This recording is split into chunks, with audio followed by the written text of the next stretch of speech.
Hi, thank you for coming and watching again Little Bighorn Treasure Hunting Sources, and this will be 17. Today I'm just going to basically work on two single actions, even though we have several Colt single actions here on the table. Most all of them are U.S. marked and they belong to scouts, and one of them actually belonged to one of the 7th Cavalry soldiers.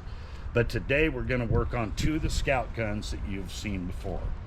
The first one is going to be half yellow faces, and it's the Colt single action, U.S. marked, and Ainsworth inspected.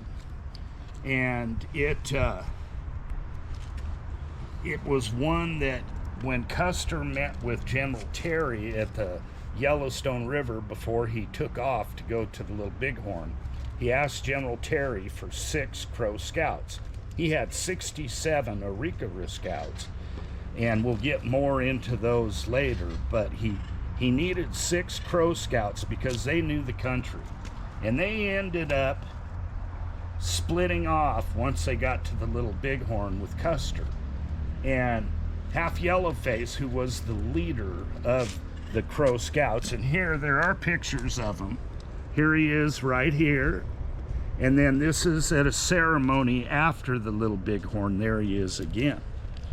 And when he went with General Terry and volunteered for Custer, he was issued one of these 115 specially ordered guns that came from Hartley and Graham that Custer wanted nickel-plated for his scouts, and some of them he wanted with ivory grips. And I'll go into that later because they were sacred to different bands. And then if you come over here past Custer's Fall book, this is another one that you've seen before. This one belonged to Red Foolish Bear, and he was an Arikara scout, but he's written about in the book Custer's Fall, and I'm going to read you page 161 through 165, the highlights from that book. And this is a great book if you want to hear the Native American side of the Little Bighorn story, because he interviewed many of them.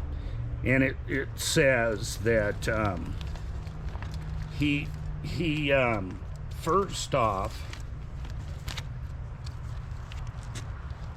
hard pressed in the timber. Now he's down in the flat with Reno, and the Indians just overwhelmed him. Big Road's band of 50 cavalry came and stopped Reno in their tracks, set up a skirmish line.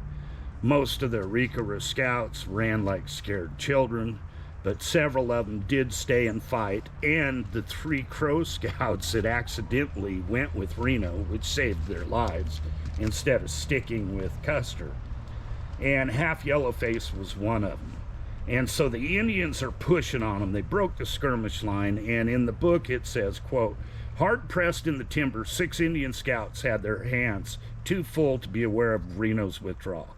Young Hawk and Goose crawled through the thick brush trying to join Forked Horn and the 2 Crows, Half Yellowface and White Swan, strikes the enemy.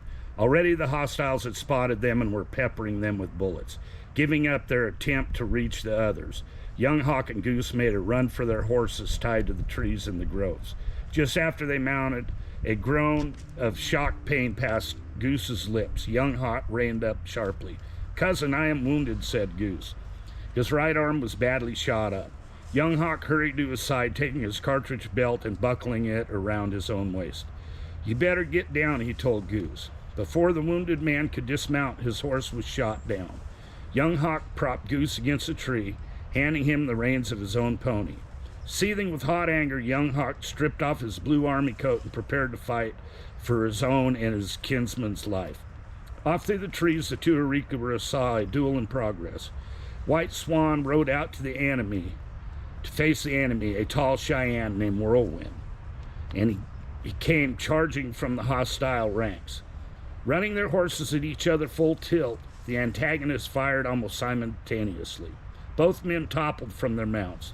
The Cheyenne lay dead, but the Arikara could see their Crow friend trying to crawl back to safety. White Swan had a bullet through his leg and one hand had been nearly shot away. Half Yellowface dashed out to help his tribesmen. A minute later, he came creeping through the brush to find Yellow Hawk. "My friend is being killed," he said. "He is just at the edge of the timber." Young Hawk followed him back, the two men crawling through dense underbrush until they reached White Swan, who lay on his back. Taking him by the arms, Young Hawk and Half Yellowface dragged the wounded Crow scout back where Goose was sitting with his back against the tree.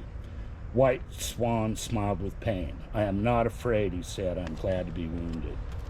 And then if you go to page 161, it was close to 4 o'clock when Forked Horn, Young Hawk, Goose, Half Yellowface, and White Swan prepared to leave the timber where they had been cut off after Reno's retreat to the bluff up the river. And another Arikara, Red Foolish Bear, who is this other Colt single action with wood grips you see here, joined them.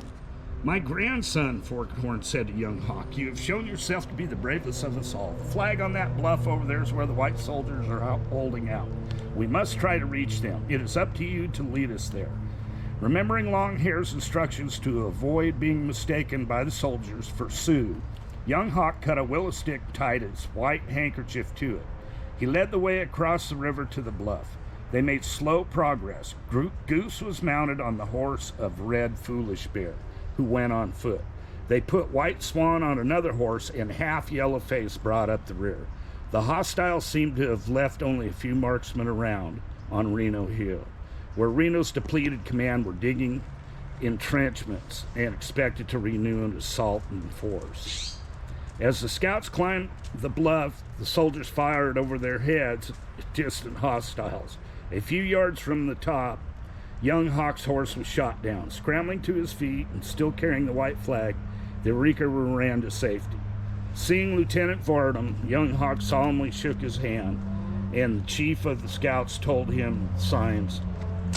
Meanwhile, Half Yellowface, making his way uphill, waved in the vanguard of captains. Making his way uphill, waved in the vanguard of Captain Benteen's battalion. Now, Benteen had been off. Custer had sent him to the south, and he was just returning and backing up Reno's men at the top of the hill. Though their fruitless reconnaissance had failed to flush up a single hostile, Benteen's 3 troops were bone-weary from the hours of wandering in the rough Badlands. Still to be beaten remnants of Reno's battalion. They were a welcome sight, and their arrival was cheered from the bluff. Not all of Reno's men had gained the summit, and more came struggling up the steep embankment at Benteen's command. Half Yellowface stared enviously at 1G Company's survivor, who, though wounded, came striding up the bank, proudly swinging a fresh scalp, Sioux scalp. This white man had better luck getting a battle trophy than any of the Indian scouts. Looking off downhill towards the mouth of Ash Creek, Half Yellowface saw 3 or 4 Arikara scouts chasing a little band of captured Sioux ponies. They yelled, "Ota Sioux! Ota Sioux!" Ota was the Sioux word for plenty, or many. To the Crow, it seemed funny to hear these Arikaras using the enemy's language. By this time, most of the Arikaras who survived were already on their way back to the Earth Mound lodges on the Missouri. Not many of them were brave enough to stay and fight. As the leader of the 6 Crows who had accompanied the 7th Cavalry, Half Yellowface prided himself on his choice of men. He had taken time and care, he reflected, but he had picked the best of the Crow wolves for this duty. He wondered what was happening to the 4 who had ridden off with 2 bodies and Son of the Morning Star. And then, as they're there, Major Reno refused to go look for Custer, even though his men had wanted him to keep going. It had been up to the general to support his own initial charge, he argued, Reno. He and the remnants of his command seemed completely demoralized, Half Yellowface thought. Once during the most heated part of the argument, Reno whipped out his revolver to fire at a half-hidden Indian 1,000 yards away, 900 yards past effective range. Varnum, too, was in bad shape, almost in tears. He seized a trooper's carbine and blazed away at the distant hostiles. Coolest and calmest of the officers was Captain Benteen. It was soon apparent to half Yellowface that he rather than Reno was now in actual command. Reno's authority, in fact, was fast slipping away. A heavy volley of gunfire sounded off to the north where Custer had gone. The officers peered off in that direction, trying to see what was going on, but it was too far away. Too much dust and gun smoke laid between them. And then, not far, this is page 164 to 165, not far from the Reno Hill, they were joined by the 3 Crow scouts, which had been with Custer at Medicine Tail Coulee.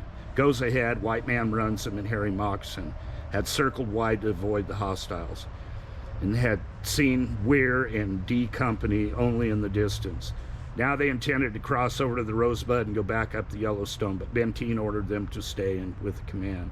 Half Yellowface seemed glad to see his tribesmen, and White Stone showed him the wounded hand. But no one would believe their story of Son of the Morning Star's fatal wounding. So they said little more about it, even to half Yellowface. Now, that single action from half Yellowface, that got lost, and I'll tell another story when I do the video on Crazy Horse about how it got lost. But it says, just to support that he needed a new gun, inside the oval trenches, this is page 179 of David Humphreys Miller's book, Custer's Fall. Inside the oval trenches on top of the bluff, 3 of the Crow scouts hunkered down near the pack mules, awaiting for the sun to set. Only half Yellowface and White Swan stayed in the trenches and kept fighting for the soldiers. But as the other scouts well knew, shooting at an all but invisible enemy out there in the growing dusk was useless indeed. Now that Captain Benteen had seen to it that they had good soldiers' guns, they fought.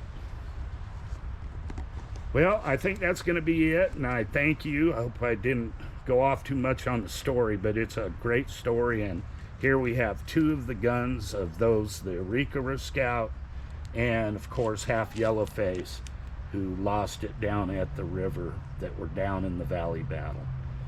Have a good day, and God bless. We'll talk to you later.